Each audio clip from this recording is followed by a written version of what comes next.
கர்த்தரும் இரட்சகருமாகிய இயேசு கிறிஸ்துவின் அன்பான நாமத்தில் உங்கள் யாவருக்கும் கிருபையும் சமாதானமும் நிறைவாய் உண்டாயிருப்பதாக.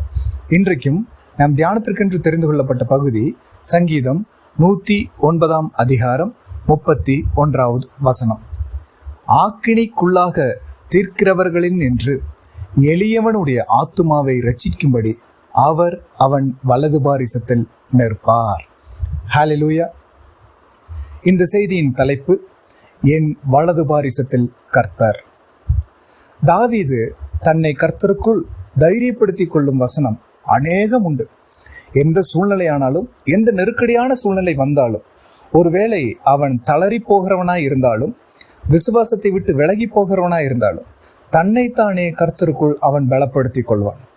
உதாரணமாக, என் ஆத்துமாவே நீ ஏன் தயங்குகிறாய், நீ ஏன் கலங்குகிறாய் என்று அவன் தன்னை மீண்டும் ஆத்துமாவுக்கு சொல்லி தன்னை கர்த்தருக்குள் பலப்படுத்திக் கொள்வான். அப்படி தன்னைத்தானே தைரியப்படுத்தி கொள்ளும் ஒரு வசனம்தான் இது. ஆக்கினிக்குள்ளாக தீர்க்கிறவர்களின் என்று எளியவனுடைய ஆத்துமாவை இரட்சிக்கும்படி அவர் அவன் வலது பாரிசத்தில் இருப்பார் என்று. தாவீது தன்னுடைய வாழ்க்கையில் அநேக முறை பலவித எதிரிகளின் மத்தியில் அவன் நின்றது உண்டு. பலவிதமான போராட்டத்தின் மத்தியில் அவன் கடந்து வந்தது உண்டு. வனாந்தரத்திலே அவன் வந்திருக்கிறான். என்ன சூழ்நிலை வந்தாலும் கர்த்தருக்குள் தன்னை தைரியப்படுத்திக் கொள்வான். எந்த சூழ்நிலையாலும் கர்த்தர் அவனை விடுவித்து கூட்டிக் கொண்டு வந்திருக்கிறார். அந்த தைரியத்தில் அவன் இன்னும் அதிகமாய் கர்த்தரை விசுவாசித்துக் கொண்டே இருந்தான். இங்கே நாம் வாசிக்கிறோம் எளியவனுடைய ஆத்துமாவை என்று. அதாவது எளியவனுடைய ஆத்துமா என்றால் அவனுக்கு உதவி செய்வதற்கு ஒருவரும் இல்லை, எல்லாவற்றையும் இழந்தவனாய், தன்னுடைய வாழ்க்கையிலே அடுத்தது என்ன என்று நிர்ணயம் செய்து கொள்ளாதவனாய், கைவிடப்பட்ட சூழல் இருக்கிறவன் தான் எளியவன். அந்த எளியவனுடைய ஆத்துமாவை இந்த மனிதர்கள் எல்லாரும் சேர்ந்து ஆக்கினிக்குள்ளாக தீர்க்கிறார்கள் என்று அவன் கூறுகிறான். அப்படின்னா ஆக்கினா அவன் இல்லாம போகணும், அவனுடைய வாழ்க்கையில் அவன் அடுத்த முன்னேற்றத்துக்கு போகவே கூடாது என்று அவனை மீண்டும் மீண்டும் அவனை குற்றப்படுத்தி கொண்டே இருப்பார்கள். ஏதோ ஒரு சின்ன தப்பு செஞ்சிருந்தாலும், நீ பாவிதானே, உனக்கு ஒரு நன்மையும் கிடைக்கல, நீ ஏன் இப்படி பண்ற, நீ ஏன் இப்படி வாழ்ற, நீ எதற்காக வாழ்ற என்று அவனை நிந்தித்து கொண்டு அவனை மனமடிவாக்கி அவன் ஒண்ணுமே இல்லாம போயிடணும் அப்படின்னு நினைக்கிறவங்க அநேகர் இந்த உலகத்துல இருக்கிறாங்க. கர்த்தருடைய பிள்ளைகள் கர்த்தரை சார்ந்து இருப்பார்கள். அந்த நேரத்துல அவங்கள மனமடிவாக்குறதுக்குனே ஒரு கூட்டம் இருக்கும். அதுதான் இந்த ஆக்கினிக்குள்ளாக தீர்க்கிறவர்கள் என்று சங்கீதக்காரனாகிய தாவீது கூறுகிறார். அப்படி ஒன்றுமே இல்லாமல் ஆக வேண்டும் என்று சிந்திக்கிறவர்கள் மத்தியில் அந்த எளியவனுடைய ஆத்துமாவை இரட்சிக்கும்படி கர்த்தர் அவனுடைய வலது வாரிசத்தில் நிற்கிறார் என்று சங்கீதக்காரனாகிய தாவீது கூறுகிறான். ஏனென்றால் தாவீதும் அந்த சூழலில் நின்றிருக்கிறான். தாவீதை கர்த்தர் விடுவித்திருக்கிறார். எப்படின்னு கேட்குறீங்களா? எப்படி ஆண்டவர் நம்முடைய வலது பாரிசத்தில் இருக்கிறார், அதை எப்படி நாம் உணர்ந்து கொள்வது, அதை எப்படி நாம் செயல்படுத்துவது என்று யோசித்தால் சங்கீதம் 16:8, கர்த்தர் எப்பொழுதும் எனக்கு முன்பாக வைத்திருக்கிறேன், அவர் என் வலது பாரிசத்தில் இருக்கிறபடியால் நான் அசைக்கப்படுவதில்லை என்று கூறுகிறான். அப்போ அவர் என்னுடைய வலது பாரிசத்தில் இருக்கிறார். எப்பொழுது என் வலது பாரிசத்தில் இருக்கிறார்? அவரை எப்பொழுதும் நான் எனக்கு முன்பாக வைத்திருக்கிறேன் என்று. நம்மளுடைய வாழ்க்கையில் அவர் எப்பொழுதும் நமக்கு முன்பாக வைத்திருக்க வேண்டும். எப்படி? சினிமா பார்த்துட்டோ, சீரியல் பார்த்துட்டோ, உலக பிரகாரமான காரியங்களில் ஈடுபட்டுட்டோ அவரை என் வலது பாரிசத்தில் வைத்திருக்கிறேன் நம்மளால சொல்லவே முடியாது. ஏனென்றால் அவர் நம்முடைய வலது பாரிசத்தில் இருக்கவே மாட்டார். கர்த்தரை எப்பொழுதும் எனக்கு முன்பாக வைத்திருக்கிறேன், என் கண்களுக்கு முன்பாக பரிசுத்தத்தை வைத்திருக்கிறேன், வேத வசனத்தை வைத்திருக்கிறேன், அனுதினம் தியானம், ஜெபம், இப்படி ஆண்டவருக்கு பிரியமான காரியங்களையே என் கண்களுக்கு முன்பாக வைத்திருக்கிறேன் என்று சொன்னவர்கள் மத்தியில், அப்படி வாழ்கிறவர்கள் மத்தியில், அப்படி வாழ்கிறவர்களுடைய வலது பாரிசத்தில் கர்த்தர் இருக்கிறார். உலக பிரகாரமான வாழ்கிறவருடைய வலது பாரிசத்தில் அல்ல, கர்த்தரை முன்னிறுத்தி வாழ்கிறவருடைய வலது பாரிசத்தில் கர்த்தர் இருக்கிறார். ஒரு எடுத்துக்காட்டு உங்களுக்கு பைபிள்ல இருந்து எடுக்கும். யோவான் 8 அதிகாரம் 10 வசனம். இப்படியாக நம்ம பார்க்கிறோம், இயேசு நிமிர்ந்து அந்த ஸ்திரீயை தவிர வேறு ஒருவரையும் காணாமல், ஸ்திரீயே, உன்மேல் குற்றம் சாட்டினவர்கள் எங்கே? ஒருவனாகிலும் உன்னை ஆக்கினிக்குள்ளாக தீர்க்கவில்லையா என்றார். இது நம்மளுக்கு தெரிஞ்ச சம்பவம் தான். விபச்சாரத்தில் கையும் மெய்யுமாய் பிடிக்கப்பட்ட ஸ்திரீ. அப்படி கையும் மெய்யுமாய் பிடிக்கப்பட்ட ஸ்திரீயை இயேசு கிறிஸ்துவினிடத்தில் கூட்டிக் கொண்டு வருகிறார்கள். இப்போ இந்த ஸ்திரீயை கையுமையுமாய் பிடித்தார்கள் என்றால் அவளோடு பாவம் செய்து கொண்டிருந்த புருஷனையும் பிடித்திருக்க வேண்டும் அல்லவா? ஆனால் இந்த ஜனங்கள் இவளை மட்டும் கொலை செய்ய வேண்டும் என்று இவளை நியாயம் தீர்த்து நியாயப்பிரமாணத்தின்படி கல்லிருந்து கொலை செய்ய வேண்டும் என்று கற்களை தங்கள் கைகளில் ஏந்தினவர்களாய் இந்த ஸ்திரீயை ஆண்டவர் இயேசு கிறிஸ்துவிடம் கூட்டிக் கொண்டு வருகிறார். ஆண்டவர் இயேசு கிறிஸ்து இதை பார்க்கிறார்.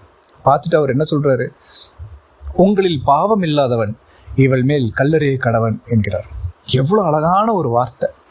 நம்மளை பார்த்து இப்போ நீ உனக்கு மேல பாவம் இல்லைன்னா நீ அடுத்தவனை குற்றம் சாட்டலாமே அப்படின்னு சொல்றது தாங்க இது.